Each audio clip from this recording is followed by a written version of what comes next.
द्वितीय श्रीक्षेत्र बारिपदारे हेरा पंचमी अनुष्ठित होईछि। विलंबित राति परंपरा मुताबक महाप्रभुंकर पवित्र हेरा पंचमी भेट नीति होईछि। नीति पालन पाई श्रीमंदिर विमान रे बाहरी माउसीमा मंदिर पहुंची महाप्रभु को फेरवा उद्यम करते मात्र महाप्रभु न फेरिबारु लक्ष्मी ठाकुराणी महाप्रभु को नंदीघोष रथ को भांगी श्रीमंदिर को फेरी जाइथिले।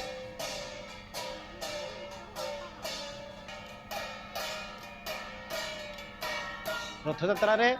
स्त्री श्री महालक्ष्मी को संगरे आनी न था सी भाई भौणी को संगरे नहीं कि आसी था से रागरे हेरा पंचमी दिन महालक्ष्मी श्रीमंदिर बाहरी आसिकी आमर रथ खड़ा पहुँची माउसी बाड़ी पाख रथ खड़ा पहुँची रथ भांगी सी माउसी गुंडीचा मंदिर प्रवेश करती एवं सेठी ताके आगे वचनिका माध्यम कली हुए कली हो सारापर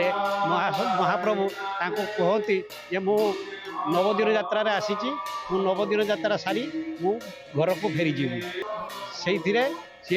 कथा रक्षा करी माउसी घरे नवदिन यात्रा सरिया पर सी फेरी जाती।